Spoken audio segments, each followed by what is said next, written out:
Why are so many people drawn to Jesus but uneasy about church? If that question resonates with you, you're not alone. Today we're talking honestly about the gap between Jesus and people's experience of organised religion. Hello and welcome to Church for People Who Don't Like Church, a podcast for the curious, the cautious and the unconvinced. I'm Matt Oldham. And I'm Anthea Ratton. Good morning. Good morning, Anthea Ratton. How are you? I'm good, thank you. Well, am I good?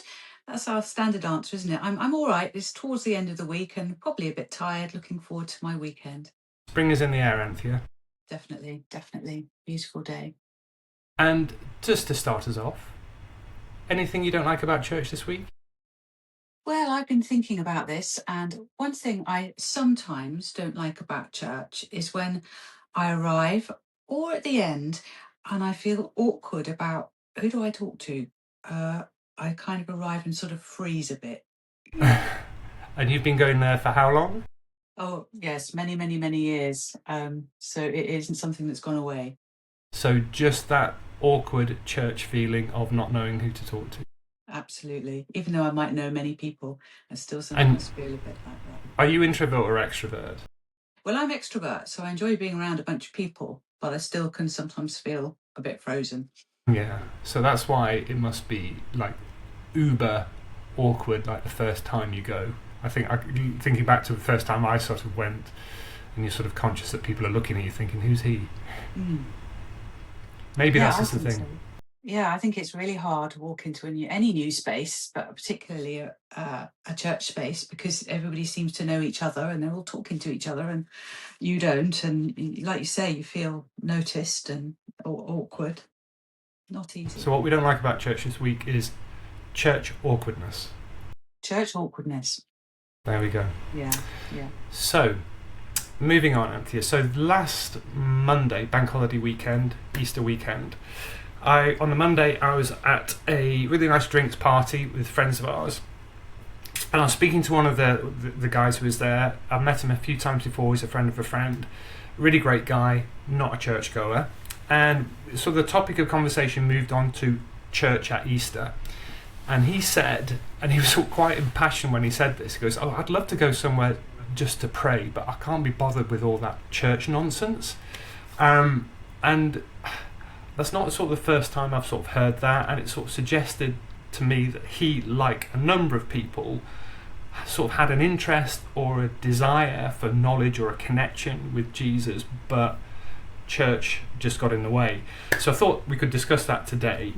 Why do, and again just to summarise that, why do some people love Jesus but hate church? You must experience that conversation a lot. You're a church leader, you and Paul are the sort of the figureheads of our church. You must experience that a lot. We do and we don't, because sort of extending to that is it's a massive conversation killer at the nice drinks party. If somebody says, "Oh, what do you do?" and you say, "Oh, I lead a church," or "I pastor a church," and people absolutely don't know. Talk about lead balloon. They don't know what to say. But I think it's more that I wonder whether it brings up such a lot in them about what they don't like about church. But at the same time, they're quite liking you, that they just change the subject. They don't know what to say. What's the worst reaction you've ever had to that? I wouldn't say I've had worst reactions, but people definitely do not want to talk about it. So they literally just, or me being me, will be kind about it and then give them something else. So I'll say, "And I'm a psychotherapist," and then people are much more interested in that. So it's not quite, for me, it's not quite the same as being a doctor at a party when doctors will tell you, people always tell you all their medical problems. It's less likely people will start telling me all their spiritual problems, even though I'm the sort of person they could easily talk to. I think because I immediately begin to represent everything people don't like about church, which isn't, like you say, about the desire to pray or the desire to be spiritual or that they don't like Jesus. It's that they don't like. It's a different type of church awkwardness. We've uncovered a new thing. I think that's something else that I hear quite often. I'm spiritual, but I'm not religious. What do you think people mean by that? I think there's a big desire for something other, that people are aware of spirituality, that there is more perhaps than in this world, in this cosmos, than just them and their and humankind. I think there is an awareness of spirituality, and people are interested in that. Yeah, but there seems to be a block between whether it's interest in Jesus or spirituality and the idea that church can be a place that can be explored safely for them. Would that be? You'd agree with that? I think so. I think, and again, what I wanted to say this morning in particular as we're talking about this is that I'm not an expert, and I've got ideas and thoughts, and I'm not right or wrong. And I really hope people listening to this, some of you are going, no, I don't agree with that. I think this. No, what about that? I really hope that us talking is bringing up a bunch of questions for you who are listening, because that's the whole point. It's about the questions. And now I've completely forgotten what we were talking about. Yeah, get with the Remind program, me. Anthea. No, I think you're absolutely right that we want to have conversation rather than presenting this is the answer. So, but maybe a good place to start is personally. So when you hear that expression, I love Jesus but I don't like church, what does that bring up for you? It brings up, it makes me feel very sad, actually, that church gets in the way of Jesus, or following a particular faith. Christianity is what we're talking about here. It makes me feel sad, and as somebody who leads a church, I then immediately think, well, what am I doing wrong? How am I not helpful? And how can I be more helpful? Because obviously, I do believe that a church community is a good space to explore questions and spirituality. So yeah, Yeah. deep sadness comes up when I hear that. Yeah, I mean, we talked about our own church journeys in the last episode, and certainly my church journey, I feel real empathy for that church getting in the way of anything. So I do get that, but I think what we're sort of talking about, Jesus is still a draw for people, whether it's curiosity or a sense that there's goodness there. So let's talk about the Jesus part of this. Why do you think that Jesus, or even some idea of praying to Jesus, or is still draws people, even though they're so wary of religion? That's a brilliant question, and many people have answered this in many ways, and I'm not going to give a big old preach about this, but I think if you take the Jesus the man in these stories that we read in the Christian Gospels, uh, awesome man. I mean, Jesus was an awesome man, and if you dig deep into the things he did and the things he taught and the way he lived his life and the people that he hung around with, and whether or not you believe that's true or not, it's story, and it contains huge amounts of truth. And I think he's just amazing. And I think he was subversive, he was disruptive, he was inclusive. He was all about justice and righteousness. He was all about including everybody in. Um, and see that time and time again in stories of him sort of reaching out to the poor, to the people who didn't have very much, to people who the society at that time didn't like. Um, so he completely bent rules, went in different directions, was not very predictable. He spoke in riddles, and parables. He didn't particularly tell people what to do. I could go on and on about just the amazingness of Jesus. And then if you begin to add to that the fact that, in the Christian tradition, we believe that Jesus was God.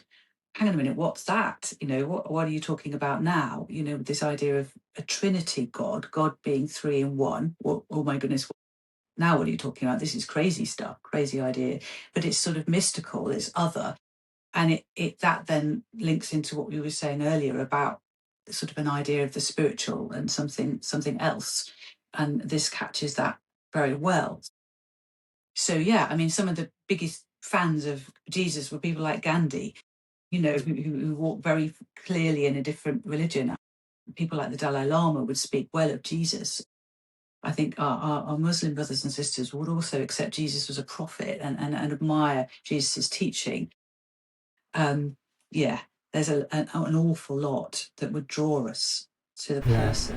And it's like a lot of that's embedded, isn't it? Even if you've not had a church background, you went to school, there was the stories of Jesus are all around you. So maybe that sort of stays with you. And I think what you're saying there, that can mature into a more sort of spiritual awareness, maybe as you get older. So even for non-Christians, non-churchgoers, there's a sense of Jesus, and there's a tradition of Jesus, and a culture of Christianity which is around you, which must resonate or stick to a certain extent, even if it's not going to inspire you to become a Christian or go.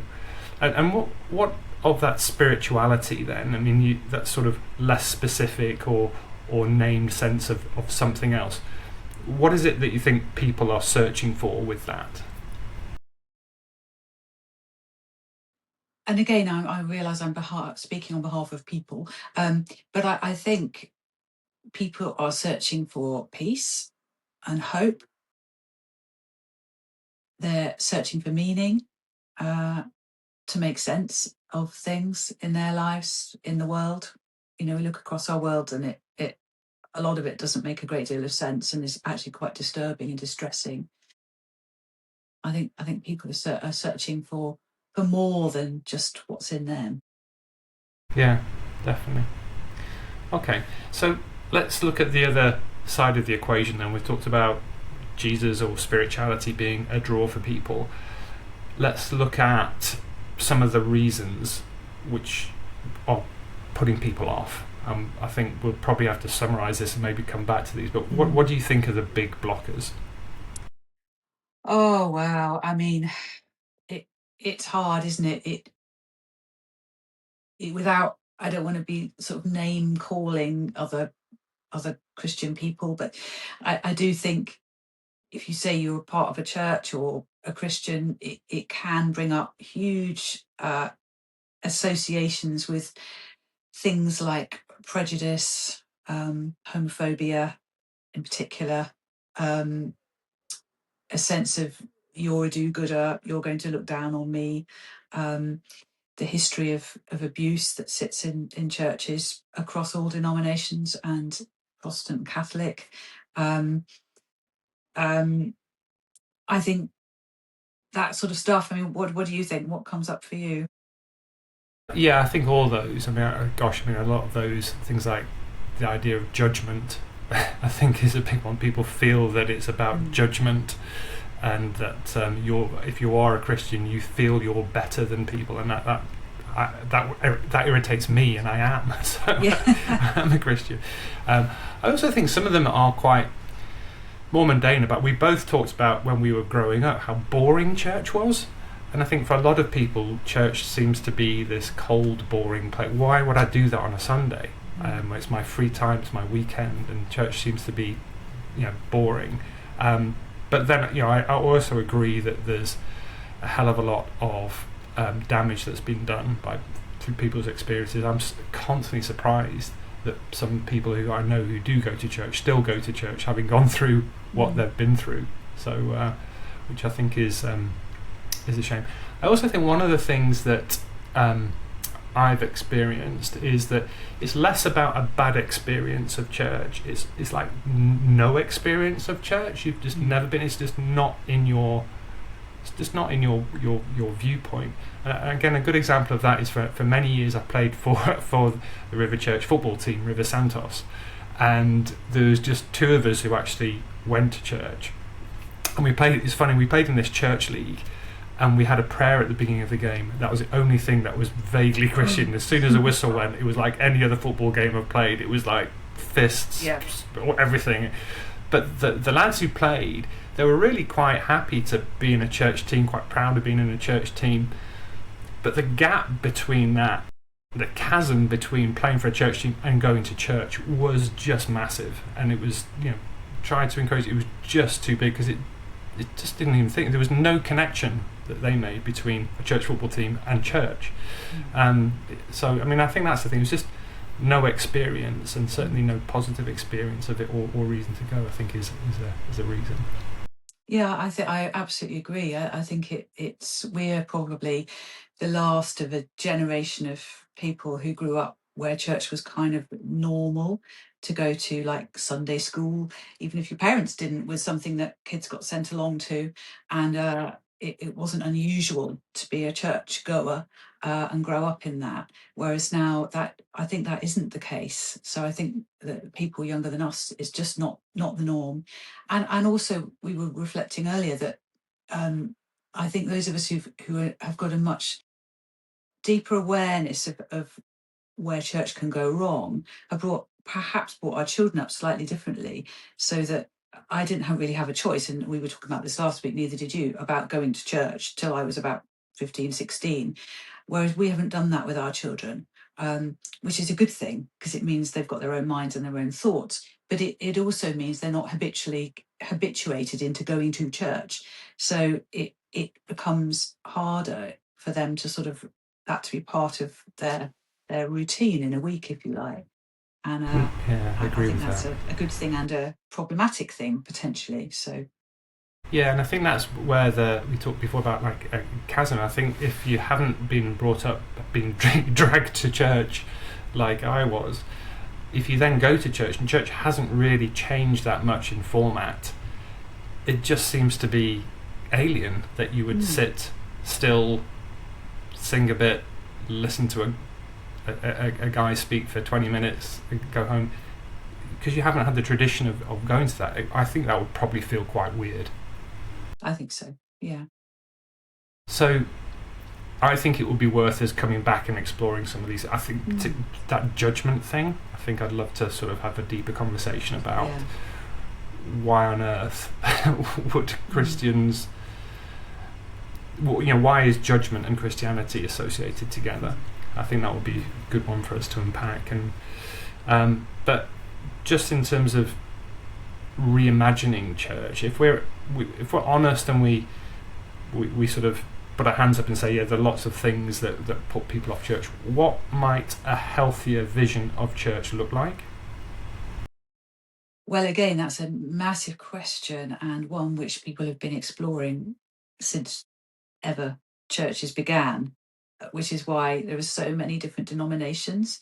And we were driving somewhere on a holiday, and down a long road, and there were all these little signs popping up of these different types of churches. This church, the church of that, this, and you're thinking, wow, this is only a tiny settlement in the middle of nowhere, and there's all these different churches. And you would think to yourself, why don't they just all meet in one spot and do the thing together? I think there's all sorts of theological reasons, but I think also it's about how do we do church differently. And that's why over the years you've got sort of Methodism has popped off, and Anglicanism and United Reformed Church has popped off, and churches like ours have popped up. But I wonder whether we get something a bit mixed up in that. Here in River Church Marlow, we're very keen to be communers, not consumers. And I think churches like ours have worked at being very good at becoming a place where you can consume, where it's quite trendy, it's quite modern, it makes you feel good, rather than somewhere where you commune with others. And so it's more the what's going on, the sort of content, rather than the trappings, which I think is important. And I think what we get into is reimagining the trappings again and again. I don't think in that sense God changes. I don't think we can repackage God very well. Repackaging God is off the table. That's probably quite reassuring for anyone listening to it. I personally think that the and again, I've got a marketing background. I think the idea of marketing church is really tricky, particularly when it's tries to be trendy and cool. It's real ick stuff.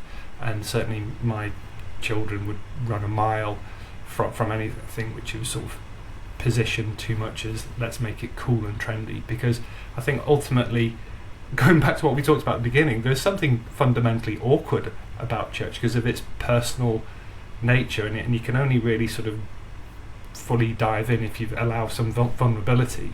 So I don't think it can ever be this sort of cool, trendy place and packaged as that. I think it. I think we get distracted by trying to reimagine in that way. I think a fundamental of wanting to look at the Christian tradition is you want to encounter and meet God, whatever that means, and we could talk about that. And you want to, if you know nothing, you want to learn some stuff. Same why you would go to an open university course. I need to learn about this, and in you're doing that with other people. So I'm not doing that on my own anymore. Maybe I've been doing that on my own for a long time, and I need some other people to help me along that way. I think those are some of the simple tenets of being in a faith community, and I think also that what we can do so much better is just to allow that and allow questions, allow the awkwardness, allow people to do whatever they would need to do to be with you, and not judge and not say that you have to have all your ducks in a row and be able to walk through the door. I think a lot of people don't want to come into any sort of church setting because they feel they're not good enough. It certainly isn't how I view people, but it may be how I come across. I don't know. Yeah, I think 100% agree with that. And I think the other part of that is really being respectful for people who have been on the journey already. So if you suddenly start deconstructing everything that people are comfortable with who actually are in church, then you're going to alienate those. So it's a bit of a juggling act here. Sort of bringing this to a little bit of a close then. Message, there's two parts to this. We're in the church leadership team, so what are the things that should we be looking to do going forward to try and break down some of these barriers? Let's start with that question, and I'll come back to people who are sort of curious on the other side. So what should we be doing as church leaders to try and break down some of these barriers? Gosh, big question. Haven't got a ready answer particularly. I think it's about being open, accessible. I think it's about ourselves modelling a vulnerability, being very clear that we're not perfect, we haven't got it all sewn up, and being transparent about our own lives and our own spirituality. It not being those big preachers in a pulpit with a big black book waving it about, but being perhaps sometimes people come to our church and they don't even know who the leader is. Maybe that's a good thing. It's. And then what about a message for someone who, as we've talked about, is interested in Jesus or spirituality, but church is repellent? What sort of messages should we be saying to people like that?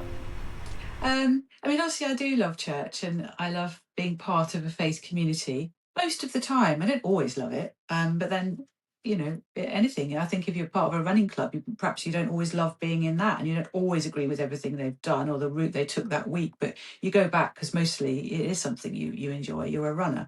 So, and it's probably very hard if you're not a runner, but you want to be, to go along for that first Couch to 5K session. But it's being a little bit bold and brave to do that. So I think for people who are interested, it's, keep looking, because there will be somewhere, there will be a bunch of people that perhaps you do connect to and you can be with. And so another thought I had, and this could be another whole topic, is we live in a society which is very individualistic and very about me and mine. And I do think that if Jesus was somebody who was, Jesus wasn't individualistic. He lived his life with a bunch of people, and all sorts of people. He was funded by women. Not many people talk about that, but that's radical. So actually, there's something about doing something with others, and it's quite hard sitting in your room on your own trying to be spiritual. When you immediately connect with a bunch of people, it comes alive in a different way. So I would say, have a look, keep poking about, you'll find somewhere. Yeah, I think I would agree with that. So I think those messages are, church can be awkward. Make that point. You're not strange for feeling that or being disappointed. bad experiences in church don't necessarily reflect Jesus' nature. And I like that thing about keep searching for community, because I think community is the most important thing. There's a whole host of learning resources or stuff, but that's not church. Church is really about, you know, who you're going to go on the journey with, and I think what we both value about our. Great. Okay, well, thanks for your honesty and openness, Anthea. Tricky topic. Always good. And thank you, everyone listening, for joining us. From curious people, cautious, wounded, hopeful or unsure, you are all welcome in this conversation. Absolutely. Keep listening, keep commenting. Like we said earlier, we've not got the monopoly on right. We would really love to hear from you. And if you have been shouting at the, I don't know what you shout at. We're not going to tell you, are we? If you've been shouting at this podcast, well, what about this then? Please tell us. You know, we want to know. We want to talk about that too. Fantastic. Well, we'll take on another big question in the next episode. Thank you for being with us.